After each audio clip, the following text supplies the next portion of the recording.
Au nom du Père, du Fils et du Saint-Esprit. Amen. La paix de Jésus soit dans votre maison, sa paix et sa joie. Alléluia. J'espère que vous êtes en pleine forme.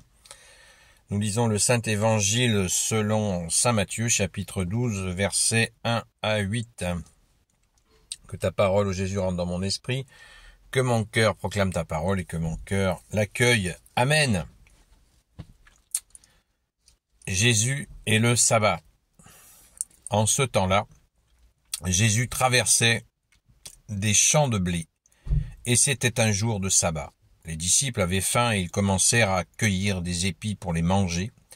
Les pharisiens s'en aperçurent et ils lui dirent « Regarde, tes disciples font ce qu'on n'a pas le droit de faire un jour de sabbat. » Alors il leur dit « N'avez-vous donc pas lu ce qu'a fait David un jour qu'il avait faim? Lui et ses hommes, il est entré dans la maison de Dieu.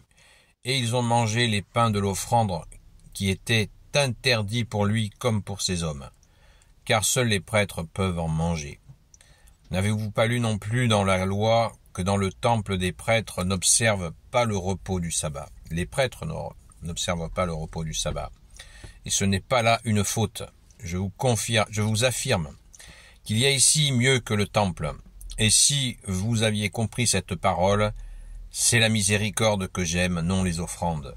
Vous n'auriez pas condamné des innocents, sachez que le Fils de l'homme est Seigneur du sabbat. Alléluia! Donc ça y est, c'est le début du chapitre de Saint Matthieu, enfin on arrive vers la moitié, et Jésus déclare qu'il est le Fils de Dieu, puisque au verset 8, tu nous dis, ô Jésus, sachez que le Fils de l'homme est Seigneur du sabbat. Donc ça veut dire que Jésus est Dieu. Il l'exprime clairement et je pense que ça va pas tomber dans l'oreille d'un sourd. Je vais lire l'exégèse, je vais y arriver.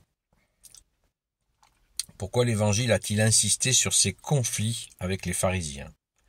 Peut-être parce que le poids des obligations religieuses était du temps de Jésus un grand obstacle sur le chemin d'une découverte de Dieu. Peut-être aussi parce que les nouveaux chrétiens avaient vite refait d'autres lois tout aussi étouffantes.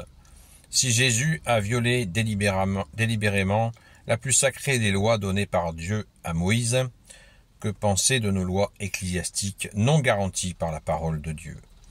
Au nom de lois utiles en un temps qui n'était pas le nôtre, on en arrive parfois à paralyser la vie de l'Église, et l'on préfère voir des peuples entiers se chercher en d'autres églises,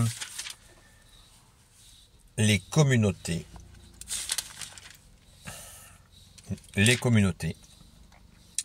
et les pasteurs dont ils ont été privés.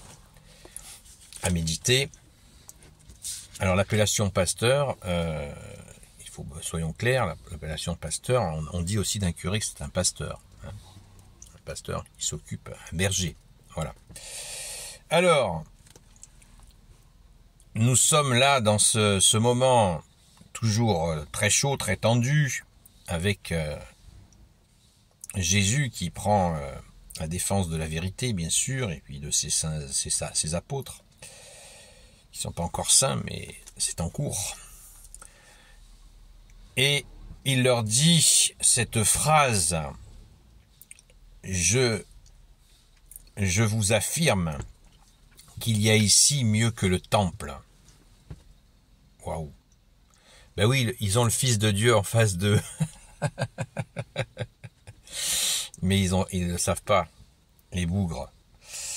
Et si vous aviez compris cette parole, c'est la miséricorde que j'aime, non les offrandes. C'est souvent répété par Jésus, parce que déjà dans l'Ancien Testament, le Père de Jésus, notre Père, le faisait dire par ses prophètes, qu'il préfère la miséricorde aux offrandes. À un moment donné, d'ailleurs, le Père, qui s'appelait à l'époque l'Éternel, disait qu'il en avait ras la casquette des sacrifices, des encens, tout ça l'insupportait. Ce qu'il veut, c'est la miséricorde. Ce qu'il aurait voulu là, par exemple, c'est que ces gens aient le cœur de s'abstenir de juger le fait que les apôtres allaient manger, que quelques hommes allaient manger 3 poignées d'épis de blé, en se disant, bon, c'est pas grave, ils ont certainement très faim pour faire ce geste, c'est pas la fin du monde. Mais non, le côté, vous savez, petit commissaire politique, hein, dans les milieux staliniens, dans l'époque stalinienne et les milieux communistes, c'était une habitude, voilà, surveillance, dénonciation, à l'époque soviétique notamment. Et donc, non, ils ont pas choisi, ils se sont pas dit dans leur cœur, c'est quand le cœur commande, qui dit non mais ces gars là, ils ont une petite faim, ou une grosse faim même certainement, je vais pas les accabler en plus. C'est ça la miséricorde. Voilà, c'est s'abstenir de juger, parce qu'en refusant la miséricorde, eh bien, on donne plus de travail au bon Dieu, qui va devoir redresser nos aigreurs, nos manques d'amour, nos manques de sagesse, nos manques de lucidité. Alors si nous le faisons de nous-mêmes, ça lui fait du boulot en moins au bon Dieu. Donc soyons attentifs, sans être... il faut pas tomber non plus dans le côté totalement... voilà, comme je le dis souvent, Jésus n'est pas un babacool et il n'est pas un père fouettard. Il y a des bonnes règles justifiées qui sont bonnes à respecter et qui justement permettent d'éviter bien des catastrophes. Mais l'intransigeance, c'est quelque chose, chez les humains, c'est quelque chose d'assez insupportable. Insupportable. Alors, écoutons Jésus et rappelons-nous cette phrase extraordinaire. Je vous affirme qu'il y a ici mieux que le temple. Et Jésus va le dire à plusieurs reprises.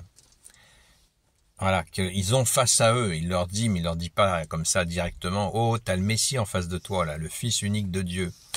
L'agneau de Dieu, le oint du Père, le lion de Juda, tu l'as en face de toi. Non, et Jésus, il est humble, il leur dit pas. Il veut qu'ils allument eux-mêmes. Et il va continuer à leur dire, merci Jésus de continuer à nous le dire.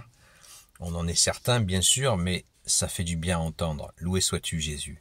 Gloire éternelle soit au Père et au Fils et au Saint-Esprit, maintenant et toujours et pour l'éternité. Amen. Ô Jésus, toi qui peux tout et qui porte tout, toi le Sauveur, toi l'Emmanuel, je te confie toutes celles et ceux qui regarderont cette vidéo ainsi que leurs proches selon ta seule volonté, ô Jésus.